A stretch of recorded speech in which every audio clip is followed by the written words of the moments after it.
नमस्कार दोस्तों, स्वागत है आपका अपना यूट्यूब चैनल बीपीएस एजुकेशन में। मैं वीरेंद्र प्रताप सिंह। तो चलिए, देर किस बात की बात है और फालतू की बकवास तो होती ही रहेगी। शुरुआत करते हैं हम। जैसे कि आपको ज्ञात है, इलाहाबाद हाई कोर्ट का प्रैक्टिस सेट हम करा रहे हैं। तो टॉप इलाहाबाद हाई कोर्ट के जो जीके के 25 क्वेश्चन आपसे पूछे जाएंगे, किस प्रकार पूछे जाएंगे, कैसे आएंगे, उनकी हम चर्चा कर रहे हैं। तो जैसे हम बात करते हैं क्वेश्चन नंबर पहला, क्वेश्चन नंबर 1, इसमें कहा है कि ईसीजी का प्रयोग किसकी गतिविधि दर्ज करने के लिए किया जाता है? इन इलेक्ट्रोकार्डियोग्राफी, यानी ईसीजी का प्रयोग। ईसीजी के प्रयोग की यदि हम बात करें तो ये हृदय के लिए इसका प्रयोग किया जाता है, हृदय के परीक्षण के लिए, जांच के लिए। आगे हम बात कर रहे हैं क्वेश्चन नंबर 2 की। इसमें कहा है कि किस विटामिन को अपनी सक्रियता के लिए कोबाल्ट की आवश्यकता होती है? मतलब कोबाल्ट किस विटामिन में पाया जाता है, ये हमसे पूछा गया क्वेश्चन नंबर 2 में। तो भैया विटामिन B12 जो है, इसमें कोबाल्ट धातु पाई जाती है, सक्रियता के लिए है कोबाल्ट धातु की। क्वेश्चन नंबर 3 की यदि हम बात करें तो इसमें कहा निम्नलिखित में से कौन सा राजकोषीय नीति का साधक नहीं है? तो राजकोषीय नीति के साधक की यदि मैं बात करूं तो इसमें बैंक दर नहीं है, बाकी सब राजकोषीय नीति के साधक हैं। ऑप्शन नंबर ए आपका राइट आंसर हो जाएगा। क्वेश्चन नंबर 4 की यदि हम बात करें तो 4 में हमसे पूछा है कि मूल लागत किसके बराबर होती है? भैया जो मूल लागत होती है ना, उसकी यदि मैं बात करूं तो ये परिवर्तित लागत में प्रशासनिक लागत का योग होती है। ऑप्शन नंबर ए आपका राइट आंसर हो जाएगा क्वेश्चन नंबर 4 का।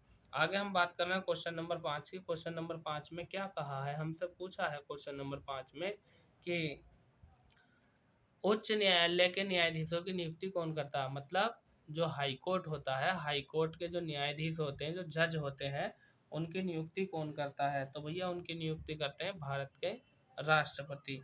क्वेश्चन नंबर 6 की अगर मैं बात करूं तो इसमें कहा राज्य नीति के निर्देशक सिद्धांत के साथ भारतीय संविधान का कौन सा भाग संबंधित है?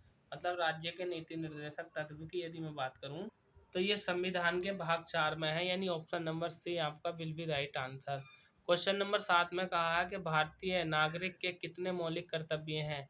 मतलब जो भारतीय नागरिक है, भारतीय संविधान के अनुसार उसे कितने मौलिक कर्तव्य दिए गए हैं, ये हमसे पूछा गया है क्वेश्चन नंबर 7। तो 11 मौलिक कर्तव्य हैं। 10 पहले जोड़े गए थे सरदार स्वर्ण सिंह समिति की सिफारिश पर, और 86वां संविधान संशोधन के द्वारा 11वां मौलिक कर्तव्य जोड़ा गया था। आगे हम बात कर रहे हैं क्वेश्चन नंबर 8 की। क्वेश्चन नंबर 8 में कहा है डायनासोर थे, मतलब डायनासोर कैसे थे? 4 ऑप्शन दिया है, पढ़ लीजिए 4 ऑप्शन की। यदि हम बात करें डायनासोर की, तो डायनासोर जो है सरीसृप जो कि लुप्त हो गए हैं, ठीक है ना, ये इसमें आते थे। क्वेश्चन नंबर 9 की यदि हम बात करें तो 9 में कहा है कि अमेजन वन है। भैया अमेजन वन कैसे हैं, इनकी प्रकृति बतानी है। तो अमेजन वन जो है वो आपके उष्ण कटिबंधीय वर्षा वन है, ठीक है। क्वेश्चन नंबर 10 की अगर हम बात करें तो 10 में कह रही है भारत में मूंगफली का प्रमुख उत्पादक राज्य कौन सा है? मतलब भारत में मूंगफली सबसे ज्यादा किस राज्य में होती है, ये हमें बताना है क्वेश्चन नंबर 10 में। तो भैया जो गुजरात राज्य है ना, गुजर गई जो रात, अर्थात क्या खाई? मूंगफली। तो सबसे ज्यादा मूंगफली गुजरात राज्य में होती है। आगे हम बात कर रहे हैं क्वेश्चन नंबर 11 की। क्वेश्चन नंबर 11 में कहा है कोयना जल विद्युत परियोजना किस राज्य में है?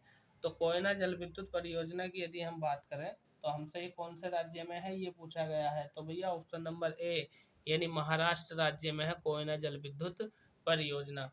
आपको ये बताना कोयना जल विद्युत परियोजना किस नदी पर है, कमेंट बॉक्स में बता दीजिए भाई साहब, ठीक है। चलिए आगे, नेक्स्ट क्वेश्चन, क्वेश्चन नंबर 12 में कहा है भारत में सही मायने में किसे स्थानीय स्वशासन का जनक माना जाता है?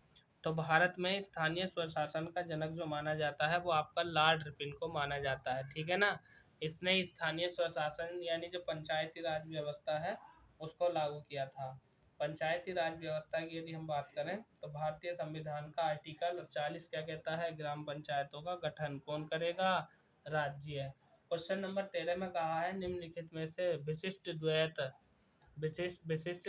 दर्शन शास्त्र का प्रतिपादक कौन था? तो ये जो विशिष्ट द्वैत दर्शन शास्त्र है इसका जो प्रतिपादक किया था वो किया था आपका ऑप्शन नंबर सी यानी रामानुजाचार्य, ठीक है ना, रामानुजाचार्य ने। आगे बात करते हैं क्वेश्चन नंबर 14 की। 14 में कह रखा है क्या कि निम्नलिखित में से कौन सा व्यवसाय के आधार पर जुलाहा था। मतलब ये 4 कवियों के नाम दिए, संतों के नाम, कबीर, रामदास, रविदास और तुकाराम। इनमें से जो जुलाहा थे वो थे आपके संत कबीर, यानी नीरू और नीमा नामक 2 दंपत्ति जुलाहों ने इनका पालन पोषण किया था। आगे हम बात कर रहे हैं क्वेश्चन नंबर 15 की।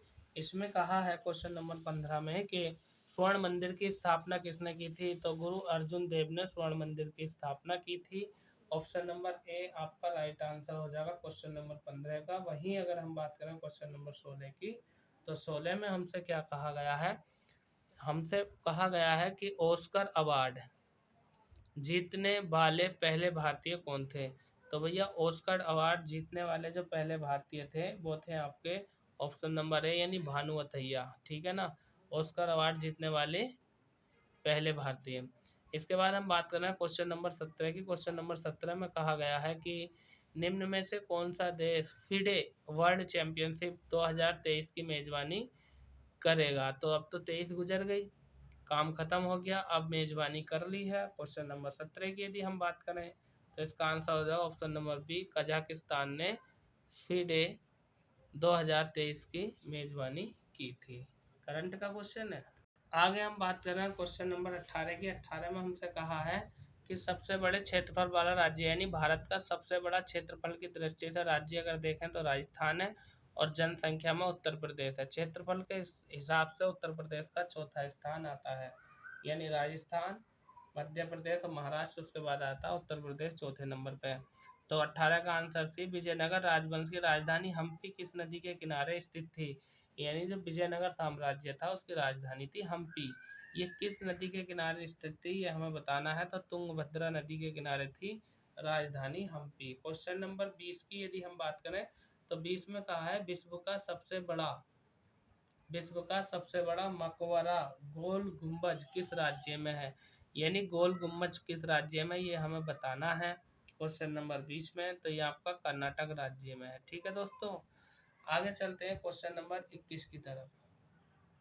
क्वेश्चन नंबर 21 में क्या कहा है कि वर्धमान महावीर का जन्म स्थान कौन सा था? यानी जो महावीर है इनके बचपन का नाम वर्धमान था और गौतम बुद्ध के बचपन का नाम सिद्धार्थ था। वर्धमान यानी महावीर का जन्म जो हुआ था ये कहाँ पर हुआ था? क्वेश्चन नंबर 21 में हमें ये बताना है, ठीक है। तो इनका जो जन्म हुआ था वो हुआ था भैया कुंडलग्राम में, ठीक है ना, कुंडग्राम में। आगे बात करते हैं क्वेश्चन नंबर 22 की। मानव शरीर में सबसे बड़ी ग्रंथि कौन सी है? मानव शरीर में सबसे बड़ी ग्रंथि है, तो मानव शरीर में सबसे बड़ी ग्रंथि की यदि मैं बात करूं तो ऑप्शन नंबर सी यकृत हो जाएगी। क्वेश्चन नंबर 23 में क्या कहा है हमसे 23 में कि 6 रोग शरीर, ठीक है ना, 6 रोग शरीर के किस अंग को प्रभावित करता है?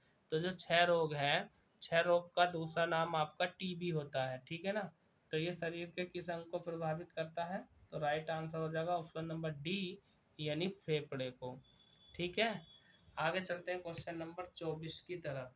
क्वेश्चन नंबर 24 में हमसे कहा गया है कि भाई आपको ये बताना है कि निम्नलिखित में से कौन सी राष्ट्रीय आय के मापक की विधि नहीं है? मतलब राष्ट्रीय आय के मापक की विधि कौन नहीं है ये हमें बताना है क्वेश्चन नंबर 24 में, ठीक है दोस्तों। यदि आपने हमारे चैनल को अभी तक सब्सक्राइब नहीं किया है, आप हमारे चैनल पर नए हैं, तो ये मेरी आपसे रिक्वेस्ट है कि प्लीज़ सब्सक्राइब माय चैनल। हमारे चैनल को सब्सक्राइब जरूर कर दीजिए क्योंकि हमें आपके प्यार की बहुत बहुत आवश्यकता है, ठीक है। तो 24 के आंसर की यदि मैं बात करूं तो ऑप्शन नंबर ए यानी राष्ट्रीय आय के मापन के लिए कौन जरूरी नहीं है? मूल्य वर्धित विधि, ऑप्शन नंबर ए। और यदि हम बात करें क्वेश्चन नंबर 25 की, तो भैया 25 का आंसर आपको बताना है। मैं हर प्रैक्टिस सेट में एक क्वेश्चन आपके लिए देता हूँ। क्वेश्चन नंबर 25 का आंसर आपको बताना है कमेंट बॉक्स में, और आपके कमेंट का जवाब मैं दूंगा, ये निश्चित है। आप मुझे कमेंट करो, मैं आपके कमेंट का जवाब दूंगा। किस मंडल में वायुयान उड़ाने की आदर्श दशा पाई जाती है? ये बताना है क्वेश्चन नंबर 25 में, ठीक है।